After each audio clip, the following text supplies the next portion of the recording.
날마다 숨 쉬는 순간마다 내 앞에 어려운 일 보내 주님 앞에 이 몸을 맡길 때 슬픔 없네 두려움 없네 주님의 그 자비로운 손길 항상 좋은 것 주시도다 사랑스레 아픔과 기쁨을 수고와 평화와 안식을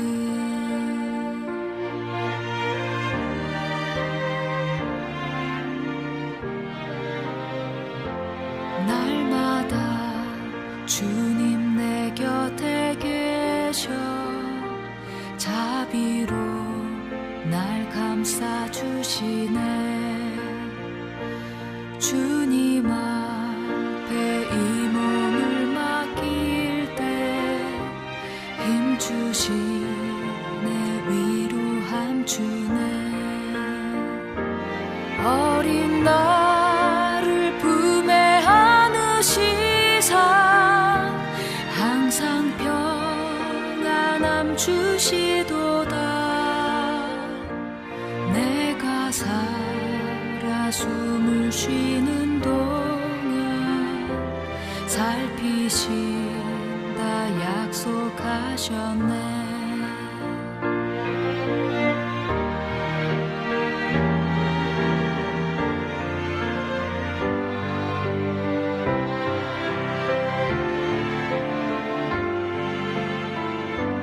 인생의 어려운 순간마다 주의 약속 생각해보네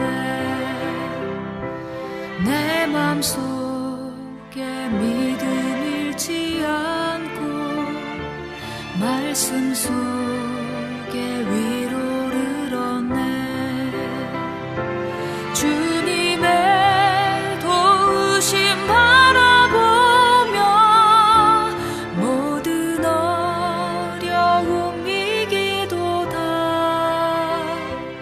흘러가는 순간순간마다 주님 약속 새겨봅니다 주님 약속 새겨봅니다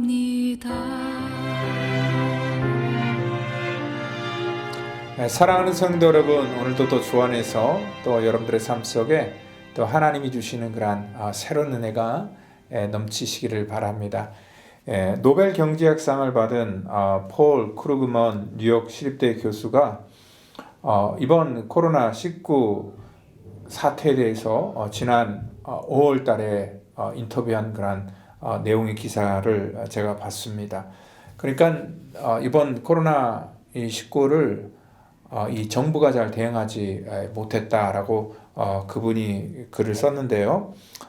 크루그먼 교수는요, 지난 3월 말이죠. 미국에서 아마 코로나 사망자가 한 10만 명 이상 나올 것이다 라고 작년 1년 전에 거의 이러한 이 예상을 했는데 그러한 예측에 불만을 품고 또 그 당시 트럼프 대통령이 전염병과 아무 상관이 없는 백악관 경제자문위원회 위원장 출신인 케빈 헤셋 보좌관에게 이 일을 맡겼고 그는 이 절반인 한 사망자 규모를 그 당시에 이제 앞으로 코로나로 인해서 미국이 한 5만에서 6만 명 정도 죽을 것이다 라고 이렇게 예측을 했습니다.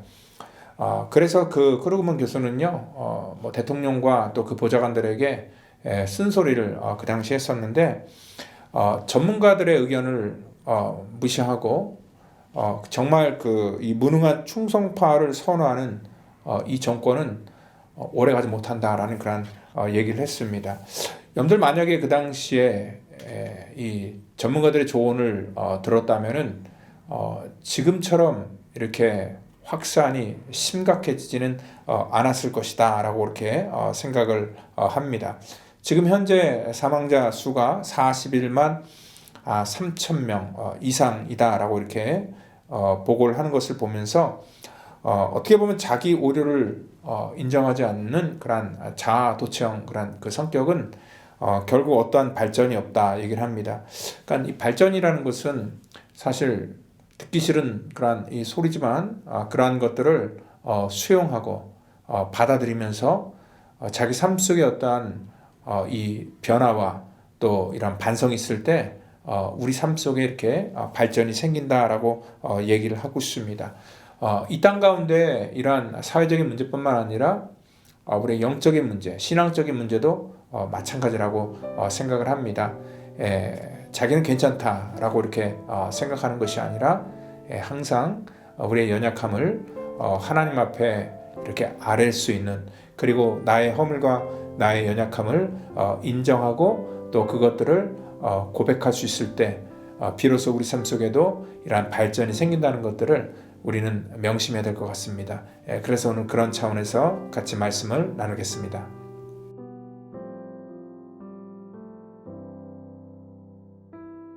여호와의 말씀이니라. 이스라엘의 집과 유다의 집이 내게 심히 반역하였느니라. 그들이 여호와를 인정하지 아니하며 말하기를 여호와께서는 계시지 아니하니 재앙이 우리에게 임하지 아니할 것이요 우리가 칼과 기근을 보지 아니할 것이며 선지자들은 바람이라 말씀이 그들의 속에 있지 아니한즉 그같이 그들이 당하리라 하느니라. 그러므로 만군의 하나님 여호와께서 이와 같이 말씀하시니라. 너희가 이 말을 하였은즉 볼지어다. 내가 내 입에 있는 나의 말을 불이 되게 하고 이 백성을 나무가 되게 하여 불사르리라. 아멘. 하나님께서 예레미야를 통하여서 그 땅 가운데 심판의 경고를 이미 주었지만 오늘 12절에서 그들이 여호와를 인정하지 아니하며 말하기를 여호와께서 계시지 아니하며 또 재앙이 임하지 않고 또 칼과 기근을 자신들은 보지 않을 것이다 라고 그렇게 생각을 하고 있었다는 것입니다.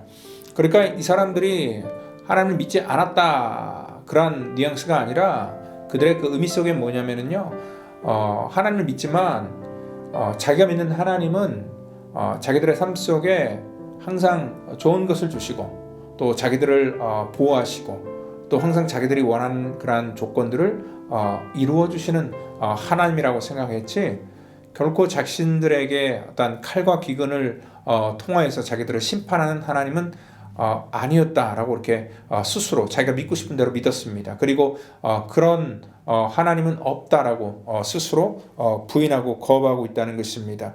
그리고 그들은 이러한 예레미야가 외치는 부정적인 그러한 소식은 사실 듣고 싶지 않았고, 그래서 그러한 소식 자체를 거부하면서 여호와의 말씀을 스스로 인정하지 않았다라고 얘기를 합니다.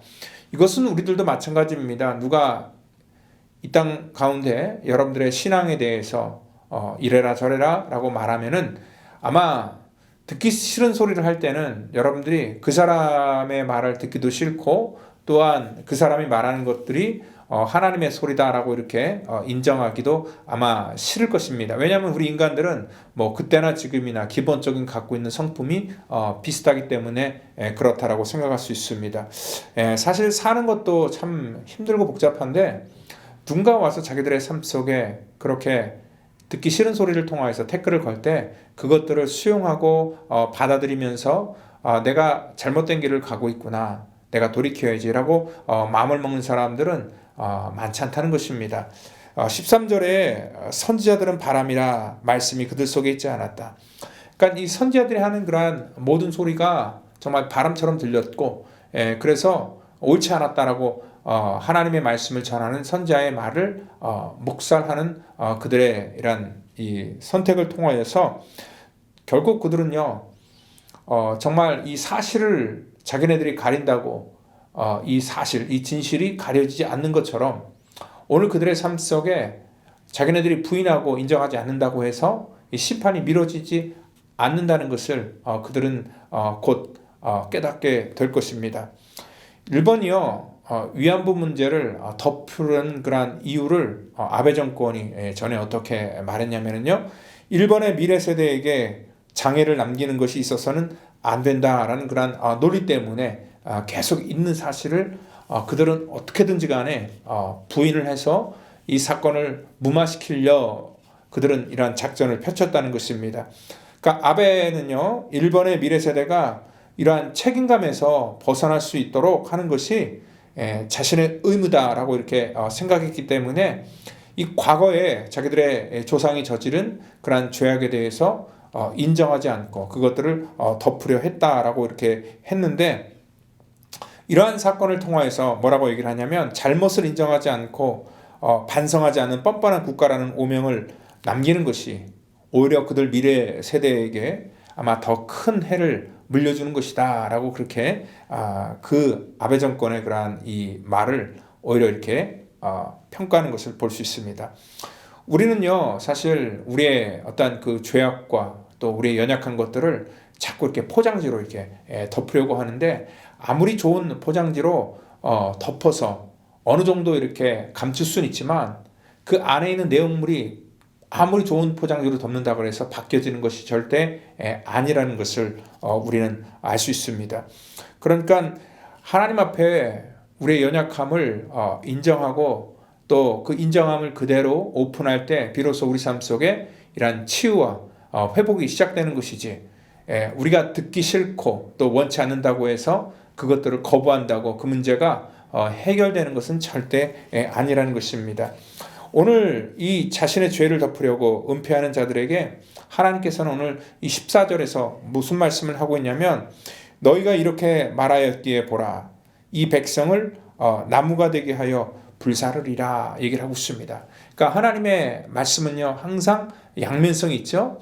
하나님은 우리를 회복시켜 주시고 또 하나님께서는 우리에게 기회를 주시고 또 우리를 살려주시는 그러한 하나님의 말씀이 있고, 또한 하나님께서는 그렇기 때문에 이 땅 가운데 정말 우리를 위해서 모든 것 주기를 원하시는 그러한 하나님이시지만, 또한 하나님께서 이러한 이 너희들을 나무가 되기 위해서 불사르겠다라고 이렇게 말씀할 때는 하나님께서는 궁극적으로 그런 하나님의 이 부르심에 반응하지 않고 또 믿음으로 순종하지 않는 자들에게는 반드시 하나님의 심판이 있다는 것도 우리에게 동일하게 말씀하고 있다는 것입니다.